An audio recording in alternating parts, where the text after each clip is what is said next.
Magandang gabi, Pilipinas! Magandang gabi, kapamilya! Andito na naman kami upang paghandog sa inyo ng mga chikang may kabuluhan. Mga chika, ngayon nyo lang matutuklasan. Mga chikang nakakagulat at nakakapanginig ng laman. At mga chika, ngayon nyo lang matutuklasan. Ang lahat ng yan dito lang sa Just Leia And Greg, tonight!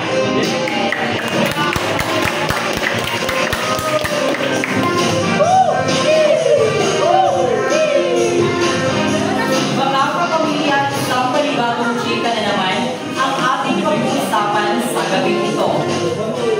Mayroon tayong ibang grupo ng mga guro na galing pa sa iba't ibang universidad at kolehiyo. Atin silang makakasama upang mapag-usapan ang panibagong chika tungkol sa maikling kwento. Mukhang tuloy-ibig ang ating chika ngayong gabi, Greg.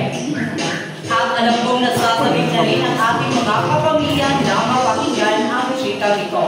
Dahil sa gabing ito ay pag-uusapan natin kung ano nga ba ang kasaysayan ng maikling kwento. Kung ano ang ugat at ang mga uri nito. Sa gabing ito, pag-uusapan din natin ang mga elemento at salik ng maikling kwento. Tama ka rin siya. Kaya huwag na natin patagalin pa. Atin ang salubungin ng unang grupo ng mga matatalinong guro na nanggaling pa sa University of Mindanao. Wow!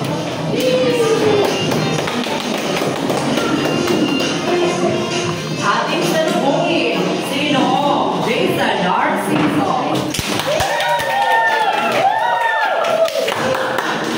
Nandito naman sino? Alex Bert Gonzaga.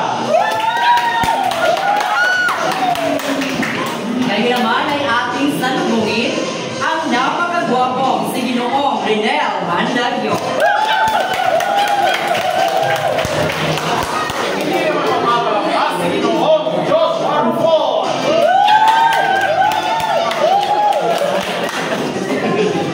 Ngayon naman ay ating salubungin si Ginoong Jasper de la Cruz. Hindi naman dyan mapapawali si Pilipin Inaluga. Ngayon naman ay ating salubungin ang napakagandang si Pilipining Sherlyn Alberto. At dito naman si Pilipining Sherlyn Sumugoy.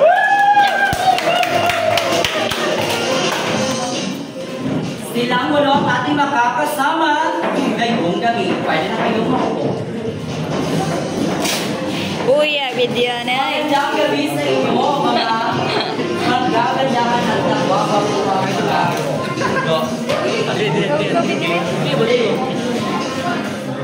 Ginoong Narciso, kumusta Picture naman po. ang nangyari papuntang Manila? Okay lang, wala ka magyari. At alam ko, handa na sila sa ating chika ngayong gabi.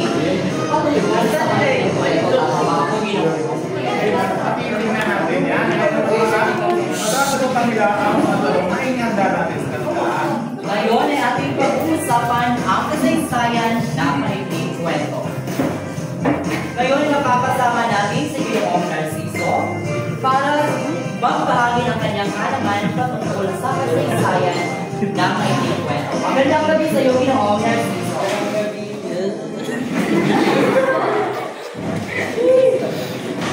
Handa ka na ba para magbahagi ng iyong kaalaman? Bago ba itong maikling kwento, sinasabing may unang sumibol na sangay. Ano nga ba ang sangay nito? At kailan nakilala ang unang anyo ng maikling kwento? Para sa akin, ang unang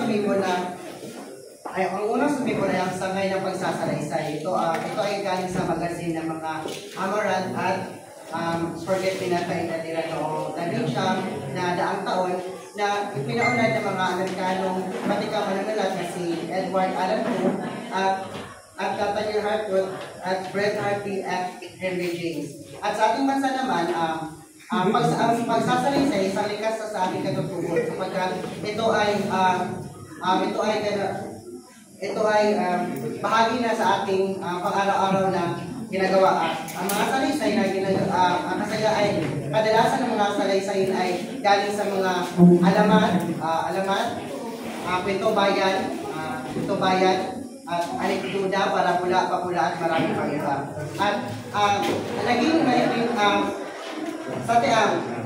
sa noong 10,000 taon naging maikling kwento naging maikling kwento siya dahil ito sa sa panlalapit ng mga Amerikano at pagturo na at pag-aral ng Mega Ingles sa ating bansa. Wala pala ang maikling kwento sa kasalaysay malapang na naging Tama ka dyan.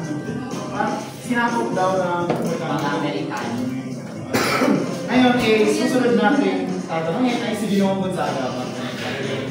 Ganun ito. Okay. Okay lang ba? Yan. Sila. Kaya po tayo. Pwede kang tumayo o humot. Pwede ko gusto kong ipaniwatin talaga yun. Ito yung tanong ko. Paano namumukadkad ang maikling kwento sa panitikang Tagalog? Muli nung magkakagal sa inyo lahat. Ang pagdaraos ng mga patimpala sa pagsulat sa madaklit. Ulitin ko, magandang gabi. Ang pagdaraos ng mga patimpala sa pagsulat ng madaklit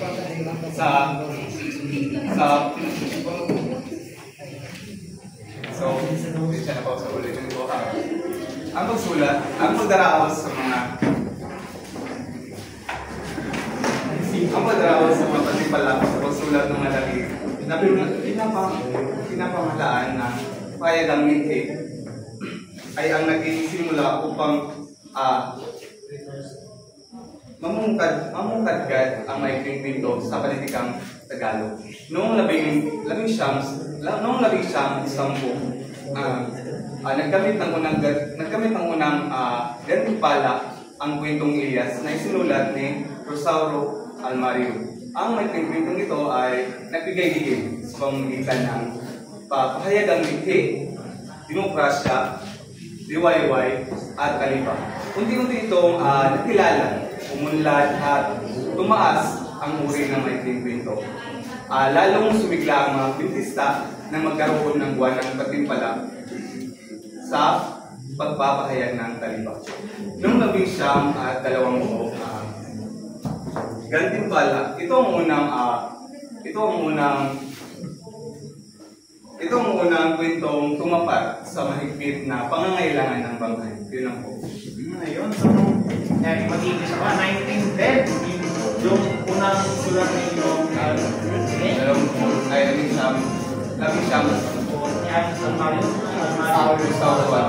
So yun, doon talaga, Ano ba pinakapangalan doon, Elias? Diba? Ang Elias po. Nagbibigay ng kaalaman sa ating mga kapamilya ko yung ilang nagtimpalang Greg na natanggap ng Manila na sinasawa. doon parang napalawak lalo yung pagsulat mo. Hindi pala basta-basta ang kasaysayan na mahilig kwento. Ngayon naman, alam kong handa ka na Ginoong Renel. Kumusta ang buhay mo? Kumusta ang iyong awal siguro sa mga kabataan? Mga kabataan very challenging sa mga sunod na what we call it in English, mapapamulbol ang mga kaalaman. So, ito ang iyong katanungan at alam kong handa ka ng ibang hobby sa ating mga kapamilya. Sa panahon ito, nasabi na kanina ang mga panimulang kasaysayan ng maikling kwento. Sa panahon ito, marami din ang mga naisulat na maikling kwento. May mga akda na sa panahon ito. Nasabi na kanina ni Ginoong Gonzaga, yung si Rosauro Almario. May mga iba't ibang may mga akda pa sa panahon ito. Sino-sino ang mga akda na ito at ano ang kanilang naisulat na maikling kwento? Magandang gabi sa lahat. Mayroon tayong mga manunulat na nakalimbag tulad nila ni Jesus Arcio na may akda, ako'y may isang ibon at pusa sa aking hapag. At ang pangalawa naman, si Rosalia Aguinaldo na may akda naman na ay.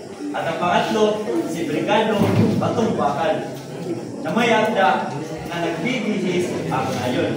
At ang pangapat naman, ito si Fausto Galauran na may akda na sugat ng alaala. At ang panglima naman ay si Amanado Fernandez na may akda mula ng Lunas. At ang panghuli naman, si Dino Beba Edrosa Matute na may akda na 8 taong mula. Ito lang. Maraming salamat, Ginoong Renel, sa pagkakaginis ng mga kaalaman at sa pagtukoy ng mga manunulat sa pananalinis. Kakaiba ang mga pamagat ng mga akda, Grego. Kung ikaw yung pupuno ng isang mailing kwento, ano ang maaaring pamagat ng iyong mailing kwento? Kung ako, salamin siguro. Salamin. Kaya, makita yung sarili. Papakita yung sarili. Ito po lang. Siguro kung ako, Greg, ang magbibigay ng pamagat sa mailing kwento, siguro sasabihin ko, just stay ang babae ko lang kanina. Okay ba yun? Ito sa sarili mo. Okay lang naman. So, ngayon, salamat sa smile. So, ngayon, ginuro po naman tayo, no? Ano ang tayo natin dyan? Maayos na tayo dyan? Maayos na tayo. So, handa ka na ba sa sarang na ibigay ito? Wala nang magagawa. Ay, parang parang pinipili lang tayo. Okay, sige. Pinipili ko lang. So, ito yung tanong na ibigay ko, no? Bakit tinawag na itong dahon ng panitig itong 1929 at 1934 ang panahon ito? Bakit tinawag na mga ditong dahon ng panitig ang panahon ito, which is 1929 at 1934? So maraming salamat, Greg. Magandang gising mo lahat. So alam naman natin na kalamak sa ating usapin ngayon ang kasaysayan ng maikling kwento. So sa pagbibigay lamang ng ilang mga ideya tungkol sa kasaysayan ng maikling kwento ay siya simula sa mga Amerikano hanggang sa mga Apones. Sa panahon ng Amerikano ay nahihirapan ang mga kwentesta o yung mga nunulat sa pagsulat ng mga sulatin dahil wikang Ingles ang mga ginagamit.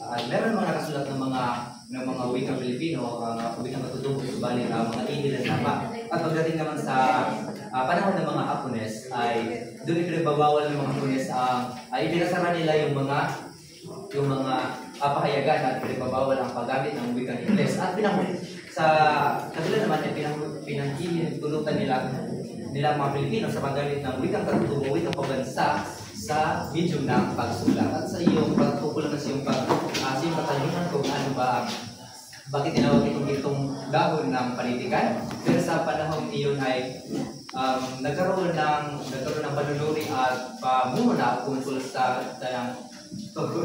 kanilang kalabisan at kakulangan sa paggawa ng mga panitikan gaya ng kwentong maikling kwento.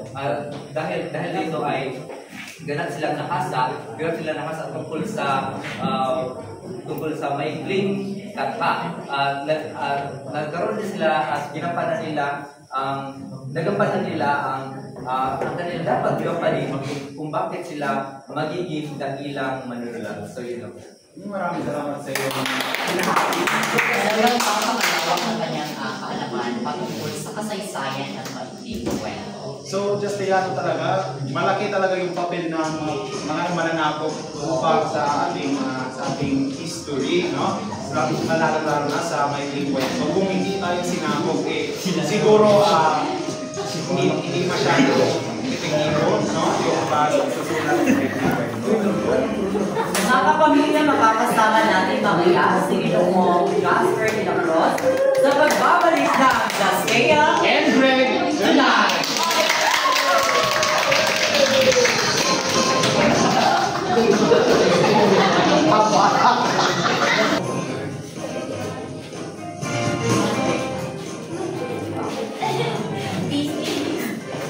Pinigwasay.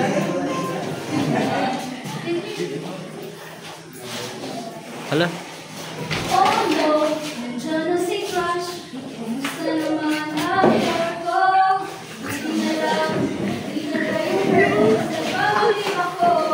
Nagmugay ang hair to the left, to the right. Umikot na sabay-sabay. Bye-bye supply to the public figure. To the left, to the right. Umikot na sabay-sabay. Bye-bye supply to the public figure. Gusto mo ba mapansin ni Crush? Hindi na! This is love. Okay, tonight! So, kanina ay nabigay ni Ginoro ko ng kanyang paya o binigay na kanya kaalaman tungkol sa maikling kwento pa rin. Ngayon naman ay makakasama natin si Ginoong Jasper de la Cruz. Magandang gabi sa iyo, Ginoong de la Cruz. Kumusta ang pagiging guro mo sa Universidad ng Mindanao? Ayos naman. Mababait ba ang mga kabataan mo? Hindi naman. At alam ko na ang mga estudyante doon ay napaka-talino din, Greg. Kasi ang Mindanao ay napaka-sikat, di ba? Maraming mga natatayang mga mamamayan din na naninirahan, na nandoon sa Mindanao. Okay. Ngayon naman, ay ating mag-uusapan si Chudora Agoncillo. Si Chudora Agoncillo ay isang manunulat at historiador sa Pilipinas. Paano nilalarawan ni Chudora Agoncillo ang maikling kwento noong 1935 hanggang sa taong 1940? Ayon kay Chudora Agoncillo noong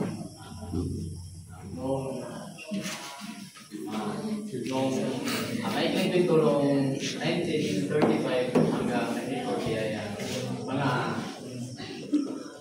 una ay ginagamit ng unang panahon. Pangalawang tungkol sa buhay sa lungsod. At pangatlo naman patimpik sa paglalarawan, pagpapahayag at pagpapahayag ng namin. Ang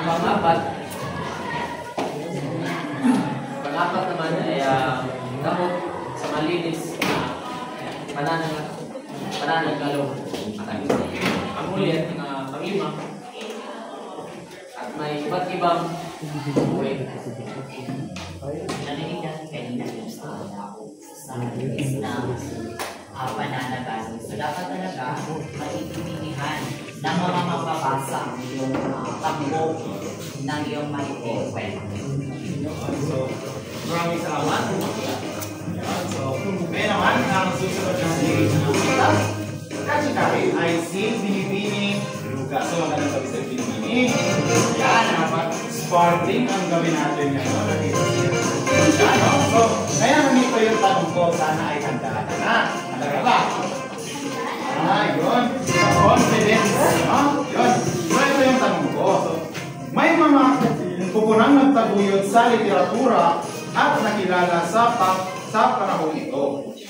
Ang kanilang pupunan ay naitatag din. Sino-sino ang mga tao sa pupunan ito?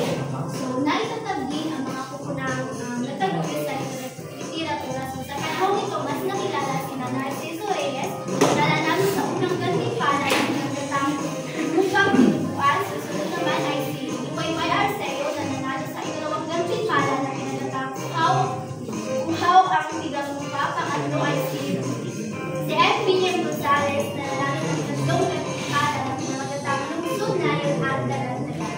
So, sana ay nasubuan yung katanungan ng Ginugulay. Yun, sapat talaga. Ang dami ko lang.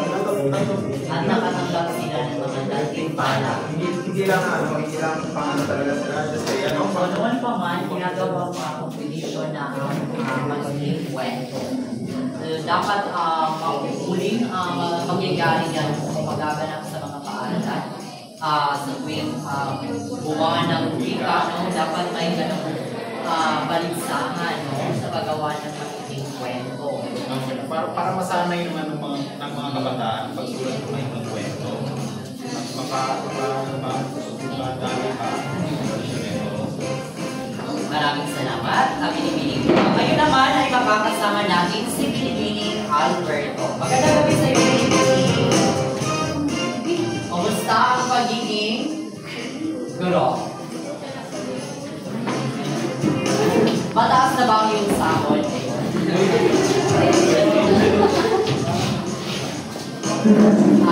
Buhay na siya. Siguro na mapagpatayo na si Ma'am na negosyo. At sa pagkakaalam ko ay mayroon na siyang mansyon. Kaya ilan ang halaga ng iyong mansyon? Kasi si Ma'am ay principal na.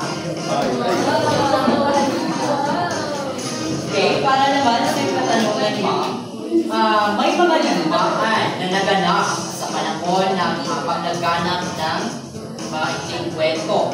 Nang matapos ang digmaan na mayaling ang maikling kwento, ito ay namulaklak dahil madali itong sulatin at basahin. Anong dalawang uri ng maikling kwento ang nababasa sa panahon ito? Ang dalawang uri ng maikling kwento ay sa panahon na nababasa sa panahon ito. So, ito ang kwentong commercial at kwentong inilalarawan.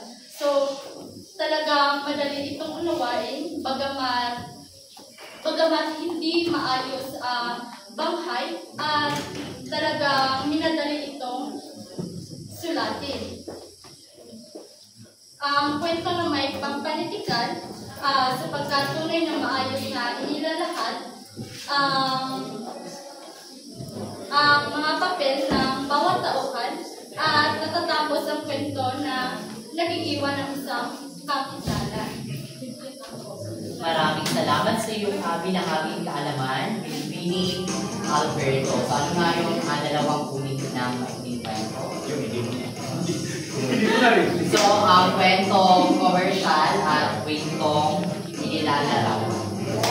Dalawang uri ng maikling kwento. Maraming salamat sa at ngayon naman ay ating tanungin si Binibining Sumukoy. Yan. So, parang walang energy. Itong si Binibining Sumukoy, nabalitaan ko sa kanila. Mayroon siyang apa. Pero sa kwento, hindi inilalantad sa kwento. Classified ba yan kasi? So, yun, balik tayo sa ating programa, no? Alam na ba? Pwede ka na ba sa tanong? Yan. So, noong taong 1944 sa pangangasiwa ng Liwayway, pinili ang magandang kwentong nasulat noong taong 1943. Ano-ano ang mga kwentong ito? Noong 1944, sa pangangasiwa ng Liwayway, may itong kwento. Ang mga kwentong ito ay una, matipid sa pagtalakay sa paksa. Pangalawa, ay may matulang pangyayari. Pangatlo, ay dahok sa banghay. Pang-apat ay may iba't ibang paraan ng pagsasalaysay. Pang-lima ay may malawak na paligid. At pang-anim ay paya at hindi mabulaklak ng mga pangungusap. At ang pang-pito ay may mga pangungusap na lantad. May mga pangungusap na lantad sa hilig Ingles. Maraming salamat sa pagbahagi niyong kaalaman, Binibining. So, ano yun? Mga sa paggawa ng maikling kwento, yung kung meron kang mga flowering words na ginagamit. Kailangan straight to the point at maayos ang pagkakasuwa. So, siguro naman ay marami ng mga kaalaman ang nabigay nila sa namigay ng ating mga panahon ngayong gabi at siguro ay marami na rin natutunan ng ating mga kapamilya. So, maraming salamat sa inyo, mga kataan sa inyong guro. At maraming salamat na pinag-usapan niyo ang aming Puting Corona.